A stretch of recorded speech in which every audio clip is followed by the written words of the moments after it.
Good evening बच्चों। शाम के 5 बजे हैं। एक बार दोबारा से हाजिर नाजिर हूँ आपके सामने एक बहुत ही इम्पोर्टेंट और लाजवाब एक कॉन्सेप्ट लेकर, श्योरली और सर्टेनली से रिलेटेड। ठीक है बच्चों, जैसा कि मैंने आपसे प्रॉमिस किया था कि मैं जल्दी आज के दिन में एक दूसरा वीडियो और अपलोड करूँगा तुम्हारे लिए। तो ध्यान से सुनना आप कि इस कॉन्सेप्ट के अंदर हमारे सीखने लायक कौन सी बात है। बच्चों, श्योरली और सर्टेनली हम अमूमन हमारे आम जीवन के अंदर इन दोनों वर्ड्स को काफ़ी घिसते रहते हैं। बोलते हैं ना, मैं श्योरली तुमसे मिलने के लिए आऊँगा, मैं सर्टेनली तुमसे मिलने के लिए आऊँगा। लेकिन बच्चों, दरअसल बात क्या है, इन दोनों में एक बुनियादी फ़र्क है, उसको समझें आप। इस वीडियो का उद्देश्य यही है कि आप इन दोनों के बीच का डिफरेंस जान पाएँ। Surely and certainly do not have same meaning. Surely और सर्टेनली का एक जैसा मीनिंग नहीं होता है। When we use certainly then we have no doubt about anything। जब हम certainly काम में लेते हैं तब हम किसी भी चीज़ के प्रति संदेह में नहीं होते, हमें कोई भी शक शुबा कुछ नहीं होता, एकदम पक्का होते हैं हम कि हाँ भाई ये बात एकदम निश्चित तौर पे सही है। But when we use surely for something, लेकिन जब हम श्योरली को काम में लेते हैं कोई चीज़ के लिए, then we want some agreement, तब हम थोड़ी सी सहमति चाहते हैं कि क्या यार मेरे भाई, क्या ये बात सही है, क्या तू बताना, इसका जवाब दे। यानी वो एग्रीमेंट देगा तब हम सर्टेन होंगे, अच्छा कि ये बात ऐसे है, ये तो बहुत सही बात है। ठीक है, यानी कि श्योरली और सर्टेनली में बुनियादी फर्क क्या है। सर्टेनली का उपयोग आपको तब करना है जबकि आप कोई भी स्टेटमेंट को जब आप यानी कि डिलीवर करते हैं तो आप यानी एकदम पक्के तौर पे उसे मानते हो कि ये सही बात है। ठीक है, तब आप सर्टेनली काम में लेंगे, अन्यथा आप श्योरली काम में लेंगे यदि आपको थोड़ा सा भी उसके अंदर डाउट हो तो। देखो, कंपेयर करते हैं एग्जांपल से, स्थिति एकदम क्लियर हो जाएगी आपके सामने। Certainly, a car is certainly more comfortable than bike. कोई बंदा बोल रहा है कि एक कोई भी गाड़ी है ना, वो निश्चित तौर पे ज्यादा सुविधाजनक है बाइक से।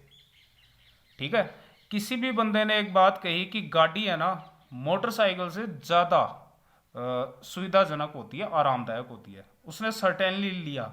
इसका मतलब क्या निकला बच्चों, in this statement I have no doubt. इस स्टेटमेंट के अंदर मैं बोलता हूं तो मुझे यानी कि कोई भी डाउट नहीं है, मैं कोई शक की स्थिति में, संदेह की स्थिति में नहीं हूं। I am clear about that fact, यानी कि एकदम स्पष्ट हूं मैं उस फैक्ट के बारे में।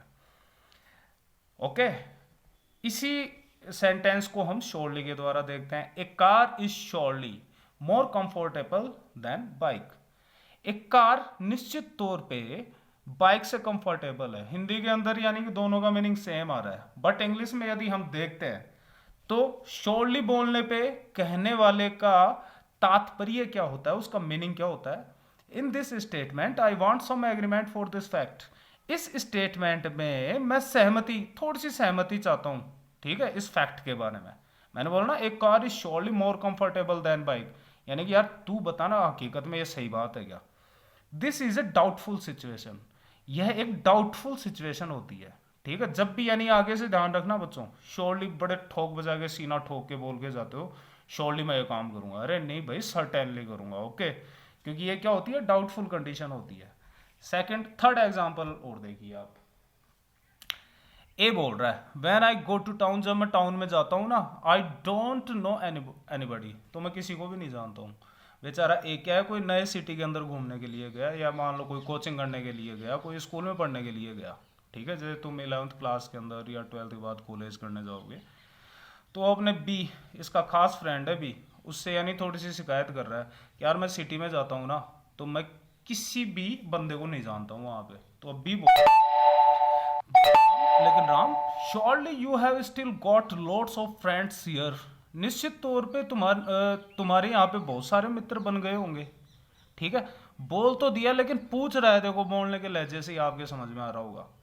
In this conversation speaker is asking for agreement, यानी कि इस बातचीत में, इस कन्वर्सेशन में स्पीकर है ना, वो सहमति के बारे में पूछ रहा है कि यार बन गए कि नहीं, सही बता, या ऐसे ही यार तू कमरे के अंदर ही पड़ा रहता है ना। उसका पूछने का तरीका ये है, यानी कि उसका संदर्भ ये है कि यार निश्चित तौर पे बन गए होंगे, अब तो बोले तो मैं भी मान जाऊँ इस बात को।